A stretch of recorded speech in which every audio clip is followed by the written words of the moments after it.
आनंदी मालिकेच्या आजच्या भागामध्ये आपल्याला असं पाहायला मिळतंय, आता सत्यनारायणाच्या पूजेची तयारी सुरू असते. नौकरांनी केळीचे पानं आणलेले असतात, त्याचबरोबर केळीचे खुंटसुद्धा असतात.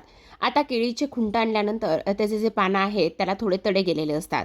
तेव्हा शिल्पा त्यांच्यावर रागराग करते आणि म्हणत असते, ए दळभद्र्यांनो, हे असे खुंट कोण आणतं? या केळीचे पानं सगळे काही इथे फाटलेले आहेत. तेवढ्यातच गुरुजींचा फोन शिर्क्यांना आलेला असतो. मग शिर्के म्हणत असतो, हे बघा मालक साहेब, इथे गुरुजींचा फोन आला आहे. तेव्हा युगंधर म्हणत असतो, हां बोला मालक साहेब, काय झालेलं आहे? सगळं काही ठीक आहे ना? तुम्ही आत्ता यावेळेला फोन कसा काय केला? आणि त्याचबरोबर आणखी पूजेमध्ये काही गोष्टी आणायच्या राहिल्यात का? जर तसं असेल तर नक्की सांगा. त्याच वेळेला आता इकडे गुरुजी म्हणत असतात, नाही, निंबाळकर घराण्याची परंपरा आहे आणि ती परंपरा म्हणजेच की इथे निंबाळकरांच्या सुनेनेच आजच्या सत्यनारायणाच्या पूजेचा प्रसाद बनवायचा असतो. तो प्रसाद तुम्ही बनवला का नाही? आणि सुनेलाच तो प्रसाद बनवायला सांगा. दुसरं कोणीही तो प्रसाद बनवू नका, म्हणजे ही तुमच्या घराची परंपरा आहे. असं सुद्धा आता इथे तो बोलत असतो. तेव्हा लगेच आता शिल्पा म्हणत असते, नाही, काही जरी झालं ना तरी प्रसाद हा त्या पोरीनं बनवायलाच नको. म्हणून मग लगेच आता इथे ती म्हणत असते, गुरुजी तुम्ही नका काळजी करू, प्रसादाचं काय करायचंय, कसा बनवायचा आहे हे मी पाहते. युगंधर तू नको काळजी करू, मी आनंदीकडे बघते. आता युगंधर म्हणत असतो, हो गुरुजी चालेल. मग आता शिल्पा किचनमध्ये जाते. तिथेच आनंदी असते, छान अशी तयार झालेली असते. तेव्हा शिल्पा किचनमध्ये जाऊन आनंदीवर ओरडते आणि म्हणत असते, ए दळभद्री, तुझ्या त्या म्हाताऱ्या आजोबांनी तुझ्यासारखी ही असली दळभद्री पोरगी माझ्या भावाच्या गळ्यात मारली आहे आणि आज सत्यनारायणाची पूजा आहे. तर मग चुकूनसुद्धा इथे किचनमध्ये प्रसादाचा शिरा बनवायचा प्रयत्नसुद्धा करू नकोस. कशाला उगाचच प्रसादाचा शिरा बनवत आहेस? आणि आणखी एक गोष्ट मी तुला सांगते, काही जरी झालं ना तरीसुद्धा माझ्या भावापासून आणि ह्या सगळ्या गोष्टीपासून जरा तू लांबच राहायचं, कळलं का तुला? असं सुद्धा आता इथे ती बोलत असते. आता हे सर्व काही बोलल्यानंतर आनंदीला मात्र धक्काच बसतो. तरीसुद्धा आनंदी मन एकवटून बोलत असते, अहो असं काय बोलताय? हे बघा, तुम्ही असं बोलू नका ना. आणि प्रसाद जो आहे ना तो कोणी बनवायचा असतो, तर तो घरच्या सुनेनेच बनवायचा असतो. मग घरच्या सुनेने प्रसाद बनवला तर काय फरक पडतो? हे बघा, असं करू नका, मला प्रसाद बनवू द्या ना, असं आनंदी बोलत असते. तेव्हा शिल्पा तिचं तोंड दाबते आणि म्हणत असते, अगं बाई बाई, तुला तर बोलतासुद्धा येतं का? मला तर वाटलं डोळ्यासारखे तुझे कानसुद्धा बंद आहेत की काय.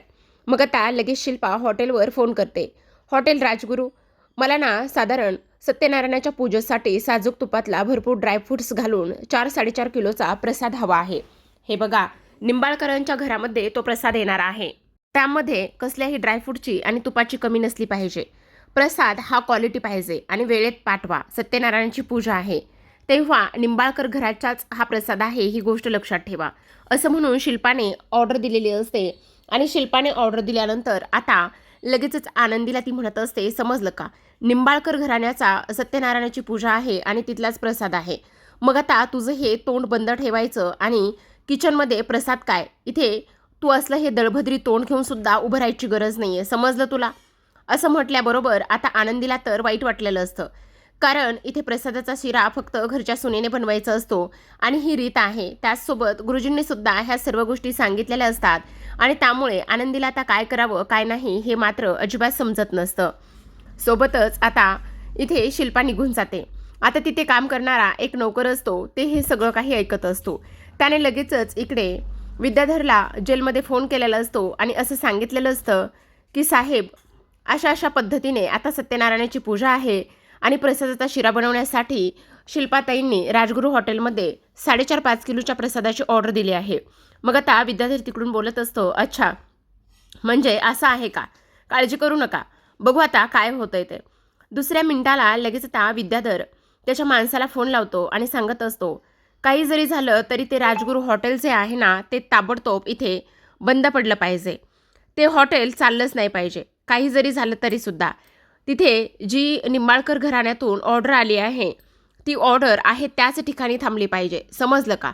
आता निंबाळकर घरामध्ये कसा शिरा पोहोचतोय आणि शिल्पाताई कसा सत्यनारायणाची पूजा करते आणि त्यानंतर आनंदी कशी तोंडावर पडते हेच मला पाहायचे. आनंदी फक्त माझी आहे, काही जरी झालं ना तरीसुद्धा, असं सुद्धा आता इथे तो बोलू लागतो.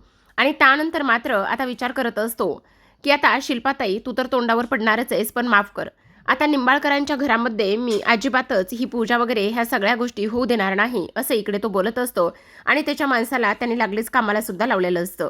आज मात्र सत्यनारायणची पूजा जरी असली तरी सुद्धा आनंदी ही फक्त माझी बायको आहे आणि त्याचबरोबर काही जरी झालं ना तरी हे सत्यनारायण आणि त्याचबरोबर ही पूजा अजिबात होता कामा नये.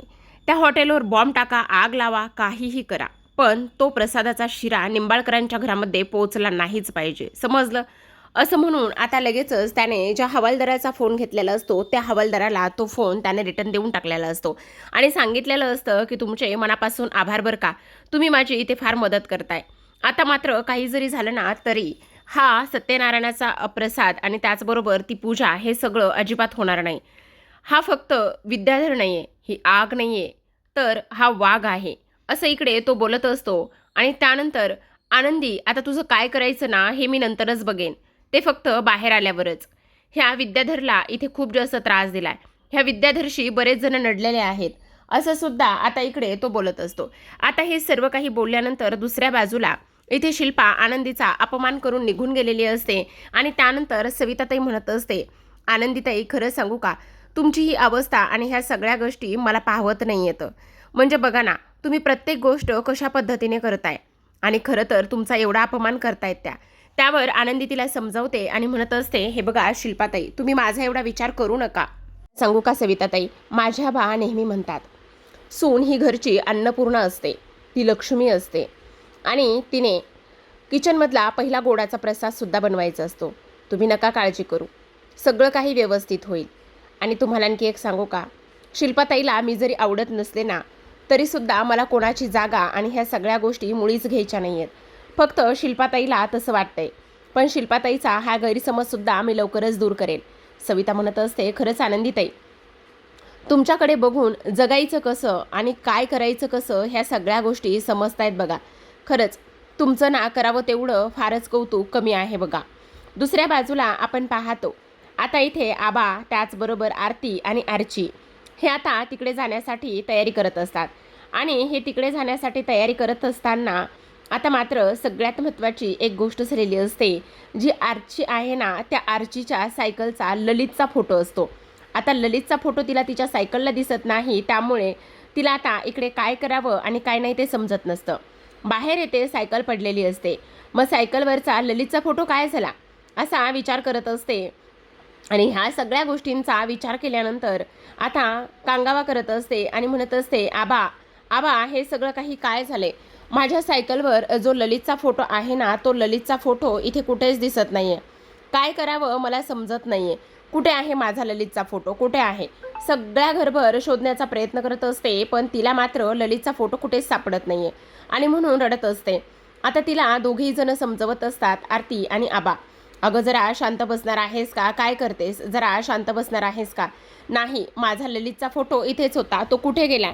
आज माझा ललितचा फोटो हरवलाय, उद्या माझी सायकलसुद्धा हरवू शकते ना, असं ती बोलू लागते. तेव्हा तिला सगळेजण समजावतात, हे बघ अगं ऐक ना, हे बघ ललितचा फोटो आहे ना, तो सापडेल कुठेतरी, एवढा कशाला विचार करतेस?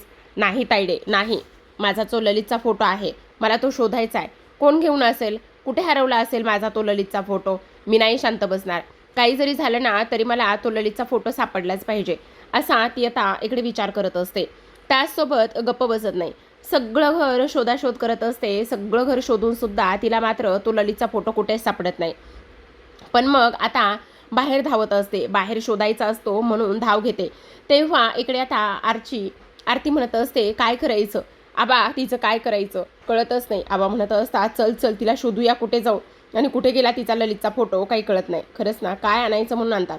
दुसऱ्या बाजूला आपण पाहतो इकडे आता लगेचच एका हॉटेलमधून शिर्केंना फोन आलेला असतो आणि शिर्केंना फोन आल्यानंतर जे राजगुरू हॉटेल आहे त्या हॉटेलला आग लागली आहे ही गोष्ट शिर्केंना समजलेली असते आणि तेच आता इकडे तो युगंधरला सांगत असतो. तो म्हणत असतो, मालक साहेब खूप मोठा प्रॉब्लेम झाला आहे, राजगुरू हॉटेल आहे ना त्या हॉटेलला आग लागली आहे असं तो बोलत असतो. आणि तेव्हा आता बरंच त्यांचं नुकसान वगैरे झालं आहे ही गोष्टसुद्धा तो बोलत असतो.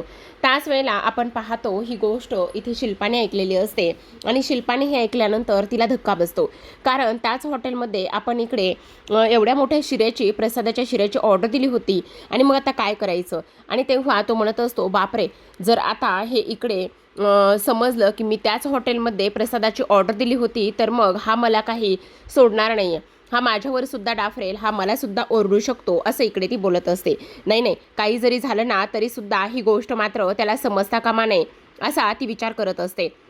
आणि ह्या सगळ्या गोष्टींचा विचार केल्यानंतर आता इकडे लगेचच ती दुसऱ्या हॉटेलमध्ये जाऊन फोन करत असते आणि दुसऱ्या हॉटेलमध्ये जाते आणि फोन नंबर डायल करते आणि म्हणत असते, मला तुमच्या हॉटेलमध्ये प्रसादाच्या शिऱ्याची ऑर्डर द्यायची आहे. आणि त्याच वेळेला आता इकडे तिकडून आवाज येत असतो, हो मॅडम सांगा ना किती किलोचा शिरा आहे. अहो 4-4.5 किलोचा शिरा आहे आणि ते ऑर्डर मला आत्ताच्या आत्ता पाहिजे आहे. आणि तेव्हा तिकडून ते लोक म्हणत असतात, अहो मॅडम तुम्हाला ती ऑर्डर संध्याकाळपर्यंत पोहोचेल, आता तर ही ऑर्डर नाही पोहोचू शकत. संध्याकाळी त्या ऑर्डरचं काय लोणचं घालू काय, मला आत्ता ती ऑर्डर हवी आहे, आत्ताच्या आत्ता देणार आहेस का. त्याच वेळेला तिकडून आवाज येतो, नाही मॅडम, एवढी मोठी ऑर्डर आणि एवढ्या लवकर देणं काही शक्य नाही आहे, सॉरी मला माफ करा, एवढ्या लवकर ती ऑर्डर मला नाही देता येणार आहे, असं तो बोलत असतो. दुसऱ्या बाजूला आपण पाहतो आर्ची आता इकडे पोलीस स्टेशनला जाऊन पोहोचलेली असते.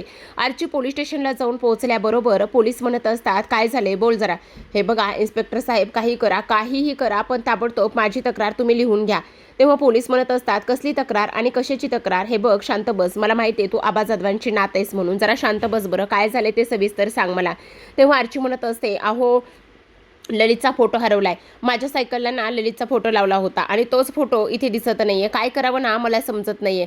तेव्हा पोलीस म्हणत असतात, काय ललितचा फोटो हरवलाय, हो अहो शोधा ना, काय करावं, माझी तक्रार तुम्ही लिहून घ्या बरं, आणि तो ललितचा फोटो काही जरी झालं ना तरी मला सापडला पाहिजे, असं ती बोलत असते. तेव्हा पोलीस म्हणत असतात, ए पोरी जरा शांत बसणार आहेस का तू, काय चाललंय तुझं. आणि त्याचबरोबर ललितचा फोटो हरवलाय आणि आता गुन्हेगारांना शोधायचं सोडून मी चक्क इथे ललितचा फोटो शोधू का, तुझं वेड लागलंय का तुला, काय चाललंय तुझं, अशा पद्धतीने तू कशी काय बोलू शकतेस. तेच तर मी म्हणते, मी तेच सांगण्याचा प्रयत्न करते की ललितचा फोटो हरवला आहे, तुम्ही माझा शोधा हो, ललितचा फोटो म्हणजे माझा जीव की प्राण, तुम्ही जोपर्यंत ललितचा फोटो शोधत नाही ना तोपर्यंत मला इथे शांतता मिळणार नाहीये, काही करा पण ललितचा फोटो मात्र तुम्ही शोधून काढा, असं ती बोलत असते. तेव्हा पोलीस म्हणत असतात, हे बघ बाई, मला ना खूप काही कामं आहेत आणि आणखी एक गोष्ट सांगू का तुला, सगळ्यात महत्त्वाची म्हणजे गुन्हेगारांना पकडायचं सोडून मी तुझा ललितचा फोटो कुठं शोधू, कळतंय का तुला. त्याचबरोबर आता इकडे आरती म्हणत असते, अहो काय करताय, जाऊ द्या ना, हे बघा असं नका करू, घ्या ना. मग तेवढ्यातच एक हवालदार भेटतो. आता हे सगळं काही इथे विद्याधरचं प्लॅनिंग असते. हवालदार म्हणत असतो, तू आबा जाधवांची नात ना, थांब मी तुझी तक्रार इथे लिहून घेतो, काही जरी झालं ना तरी सुद्धा इथे तुझा ललितचा फोटो तुला मिळेल, तू बस इथे, मी रजिस्टर घेऊन येतो, असं म्हणून तो आतमध्ये जातो. तेवढ्यातच विद्याधर तिचा हात पकडतो. आता विद्याधरने तिचा हात पकडल्याबरोबर ती घाबरते आणि म्हणत असते, धाकले मालक साहेब सोडा मला, तुम्ही काय करताय, सोडा मला. तेव्हा तो म्हणत असतो, काय गे, ललितचा फोटो हरवलाय तुझा, मी देऊ का शोधून तुला ललितचा फोटो, काय गे तुझी आनंदी कशी आहे. तेव्हा ती म्हणत असते, तुम्ही माझे काही जिजू नाही आहे, जिजूच आहे मी, तुझा होणारा जिजूच आहे आणि मला जिजूच म्हणायचं, कळलं का तुला, मी तुझा होणारा जिजूच आहे, त्यामुळे तू मला जिजूच म्हणायचं, कळलं का तुला. असं सुद्धा आता इथे तो बोलत असतो.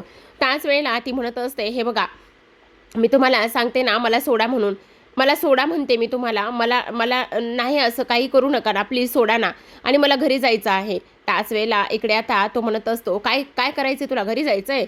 अगं पण मी तुझा जिजू आहे ना, तुम्ही माझे जिजू नाही आहात. असं कसं नाही आहे जिजू, आता जरी मी तुझा जिजू नसलो ना तरी मी घराच्या बाहेर जेव्हा येईन ना तेव्हा मात्र मीच तुझा जिजू असणार आहे, ही गोष्ट तू व्यवस्थित लक्षात ठेव, असं सुद्धा आता इकडे तो बोलत असतो. आता ह्या सर्व काही गोष्टी इथे बोलल्यानंतर लगेचच आपण पाहतो आर्ची रडायला लागते, घाबरलेली असते. आणि तेव्हा तो म्हणत असतो, काय गे त्या दिवशी चांगली चुगली केलीस ना, तू चांगली चुगली केलीस, पण आता एक गोष्ट लक्षात ठेव, आता जी काही तुम्ही सत्यनारायणाच्या पूजेला जाणार आहेत ना ती पूजा मात्र काही केल्या होणारच नाही आहे, तुझ्या गोष्टी लक्षात येत आहेत का, असं सुद्धा आता इकडे विद्याधर तिला धमकवून बोलत असतो. आता विद्याधर तिला एवढं धमकवून बोलत असतो की काही विचारूच नका. त्याचबरोबर दुसऱ्या बाजूला आपण पाहतो आता पूजेची सगळी काही तयारी इथे होतच आलेली असते. तेव्हा युगधर म्हणत असतो, आता ह्या सगळ्या पूजेची तयारी वगैरे हे सगळं काही होत आलेलं आहे, त्याचबरोबर आता गुरुजी कोणत्याही क्षणी येतील. प्रसादाचं काय झालं, प्रसादाचा शिरा कुठंपर्यंत आला आहे, प्रसादाचा शिरा बनला का, असं सुद्धा आता इकडे तो विचारत असतो. त्याच वेळेला आता इशे शिल्पा म्हणत असते, तू काळजी करू नकोस, प्रसादाचा शिरा रेडीच होईल. काय अजून रेडी नाही झाला प्रसादाचा शिरा? कधी होणार आहे प्रसादाचा शिरा रेडी आणि किती वेळ लागणार आहे आणखी? अगं ताई काय हे, आनंदीला प्रसादाचा शिरा बनवायला सांगितला होता ना, मग तिने आणखी प्रसादाचा शिरा कसं काय बनवला नाही, असं इकडे तो बोलत असतो. दुसऱ्या बाजूला इथे आबा आरती हे दोघेही जण आरचीची वाट पाहत असतात. ही आरची कुठे गेली, कधी येईल? आरती म्हणत असते, आबा एक काम करू का, मी ताबडतोब जाऊन तिला शोधून आणू का? नको ग, उगाच चुकामुक व्हायची. ती घरी यायची आणि त्यानंतर तू तिला शोधायला जायची. असू दे, येईल ती, वाट बघूया आपण. इकडे मात्र युगंधरने घर डोक्यावर घेतलेलं असतं. आतापर्यंत प्रसादाचा शिरा कसा काय बनला नाहीये ह्या गोष्टी तो विचारत असतो. दुसऱ्या बाजूला आता इकडे आबा फार जास्त टेन्शनमध्ये असतात की अजून इकडे ती कशी आली नाही म्हणून, आणि त्याचबरोबर आपण पोलिसात जायचं का, काय झालं असेल असा विचार करत असतात. तेवढ्यातच आता लगेचच आरची आलेली असते आणि आरती म्हणत असते, काय गे कुठे गेली होतीस तू? सापडलं का तुझा ललित? नाही, ललित नाही सापडला. पण तेव्हा ती फार घाबरलेली असते, रडत ओरडत पळतच आलेली असते. आणि तेव्हा ते म्हणत असतात, काय झालंय, तू एवढी घाबरलीस का? तुला कोणी वाटेत भेटलं का? कोणी काही बोललं का? काय झालेलं आहे सगळं काही आम्हाला सांग बरं, असं सुद्धा आता इकडे ते लोक बोलत असतात. आता हे सर्व काही बोलल्यानंतर आपण पाहतो की इकडे ती म्हणत असते, मी आत्ता पोलीस स्टेशनमध्ये गेले होते. पोलीस स्टेशनमध्ये गेल्यानंतर मला तिथे धाकले मालक भेटले. धाकले मालक म्हणत होते ते त्यांचे जिजू आहेत म्हणून, काही जरी झालं तरी आनंदीसोबत मीच लग्न करणार आहे असं इकडे ते बोलायला लागलेत. आबा मला फार जास्त काळजी वाटते आनंदीताईची, असं अर्ची म्हणत असते. तेव्हा मात्र आबांना अजूनच राग येत असतो की आपल्या लेकीच्या बाबतीत, आपल्या नातीच्या बाबतीत एवढं सगळं काही घडतंय. मग आता इकडे दुसऱ्या बाजूला प्रसादाचा शिरा आणखी कसा बनला नाही, आणि तेव्हा शिल्पा म्हणत असते, अरे ह्या आनंदीचं काय चाललंय मला कळतच नाही. आनंदीला तर मी कधीच प्रसादाचा शिरा बनवायला सांगितला होता, पण तिने अजून प्रसादाचा शिरा कसा काय बनवला नाहीये. काय म्हणायचं ह्या पोरीला? काय गे आनंदी, कुठे होतीस तू? एवढा वेळ काय करत होतीस? तुला मी केव्हाच प्रसादाचा शिरा बनवायला सांगितला होता ना, मग तू आणखी प्रसादाचा शिरा का बरं बनवला नाहीयेस? डोक्यावर पडलीस का? असं सुद्धा ती तिला बोलत असते. आता हे सर्व काही बोलल्यानंतर युगंधर म्हणत असतो, आनंदी आनंदी कुठे प्रसादाचा शिरा? आनंदी मी काय विचारायलोय, प्रसादाचा शिरा कुठे आहे? तू प्रसादाचा शिरा का बरं बनवला नाहीयेस? बोल आनंदी बोल. त्यावर लगेच आनंदी म्हणत असते, हो मालक साहेब, मी प्रसादाचा शिरा बनवून झाला आहे. प्रसादाचा शिरा रेडी आहे, फक्त त्याच्यावरती ना तुळशीपत्र घालायची बाकीत. सविताताई तुळशीपत्र आणायला गेल्यात आणि त्यामुळेच मी थांबली होती. तेवढ्यात शिल्पा मनामध्येच म्हणत असते, ह्या पोरीला तर मी सांगितलं होतं प्रसादाचा शिरा बनवू नकोस म्हणून, मग तरीसुद्धा ह्या पोरीनं हिंमत कशी केली प्रसादाचा शिरा बनवायची? म्हणजे मला हिनं डबल क्रॉस केले. आता तर हिची काही खैर नाही आहे, असं ती बोलत असते. तेव्हा आनंदी म्हणत असते, मालक साहेब तुम्ही काळजी करू नका, प्रसादाचा शिरा रेडी आहे आणि तो तयार आहे. आता फक्त गुरुजी येण्याची वाट पाहतोय. असं म्हटल्याबरोबर आता शिल्पा धावतच आता किचनमध्ये जाते आणि आनंदीला घेऊन आलेली असते आणि म्हणत असते, युगंधर तू काळजी करू नकोस, मी बघते कुठे आहे प्रसादाचा शिरा म्हणून. आता लगेचच आनंदीबरोबर ती किचनमध्ये जाते आणि म्हणत असते, काय घे, तुला मी सांगितलं होतं ना की तू प्रसादाचा शिरा वगैरे बनवायचा नाही आहेस म्हणून, मग तुझी हिंमत कशी झाली प्रसादाचा शिरा बनवायची? बोल ना, तू समजतेस का कोण स्वतःला? आणि तू हे सगळं काही का आणि कशामुळे केलंयस? सांग लवकर, बोल लवकर, तुझी हिंमत कशी झाली प्रसादाचा शिरा बनवायची? त्यावेळेला आनंदी म्हणत असते, अहो शिल्पाताई, आता जर मी प्रसादाचा शिरा बनवला नसता तर इकडे निंबाळकर घराण्याची ही चाललेली रीत परंपरा ह्या सगळ्या गोष्टी कशा झाल्या असत्या? अहो गुरुजी आले तर त्यांना काय उत्तर द्यायचं होतं? आणि मी प्रसादाचा शिरा बनवून एकतर्फी चांगलंच केलेलं आहे ना. तेव्हा ती म्हणत असते, म्हणजे तुला असं म्हणायचं आहे का की माझ्यामुळे आता इकडे निंबाळकर घराण्याला खाली बघावं लागलेलं असतं म्हणून, असं म्हणायचं आहे का तुला? तेव्हा ती म्हणत असते, नाही, मी असं कुठे म्हणाले आहे, असं काहीही म्हणाले नाही आहे. आणि त्याचबरोबर तुम्ही असं का म्हणताय? हे बघा असं काही बी नाही आहे, असं सुद्धा आता इकडे ती बोलत असते. आता हे सर्व काही बोलल्यानंतर आपण पाहतो की लगेचच इकडे ती म्हणत असते, हो का, असं काहीच नाही आहे का? पण तुझी हिंमत कशी झाली हा प्रसादाचा शिरा बनवायची? त्यावर ती म्हणत असते, अहो असं काय करताय शिल्पाताई, हे बघा फक्त तो प्रसादाचा शिरा आहे, तो तुम्ही बनवला किंवा मी बनवला, तो वेळीच बनलाय ना, ही गोष्ट फार महत्त्वाची आहे, असं सुद्धा आता इथे ती बोलत असते. त्याचबरोबर शिल्पा म्हणत असते, नाही, काही जरी झालं ना तरी ह्या दळभद्री पोरीनं हा प्रसादाचा शिरा बनवलाय, म्हणजे हा प्रसादाचा शिरा सगळा बाटला असेल. आता भरपूर अशी तुळशीची पानं त्यावर टाकावी लागतील आणि त्यानंतर त्याचं शुद्धीकरण करावं लागेल, असं सुद्धा आता इकडे ती बोलत असते. आता हे सर्व काही बोलल्यानंतर शिल्पा तिथून निघून जाते. मग आता इकडे पुन्हा सविताताई म्हणत असतात, काय हे आनंदीताई, तुम्ही प्रसादाचा शिरा बनवला आणि त्याचबरोबर एवढं सगळं होऊन सुद्धा अहो असू द्या सविताताई, तुम्हाला सांगू का, ते राजगुरू हॉटेलला आग लागली ती बातमी मी सुद्धा ऐकली होती. मग उगाचच घरामध्ये कालवा कालो आणि ह्या सगळ्या गोष्टी व्हायला नको ना, म्हणून मी खरं तर प्रसादाचा शिरा बनवला. पण तुम्ही अजिबात काळजी करू नका. आणि त्याहूनही सगळ्यात महत्त्वाची गोष्ट प्रसादाचा शिरा बनला आहे ना, हे सगळ्यात जास्त महत्त्वाचं आहे, हो की नाही? असं सुद्धा आता इथे आनंदी बोलत असते. आणि आज मात्र इथे ही पूजा होती ना, ते महत्त्वाचं आहे. माझ्या बा नेहमी सांगतात, हे बघा, देवाच्या हातून जर आपल्याला एखादी पूजा वगैरे करून घ्यायची असेल तर देव कोणत्याही गोष्टीची वाट पाहत नाही, त्याला कोणतंही निमित्त लागत नाही आणि तो आपल्याकडून बरोबर ती पूजा वगैरे हे सगळं काही करूनच घेतो.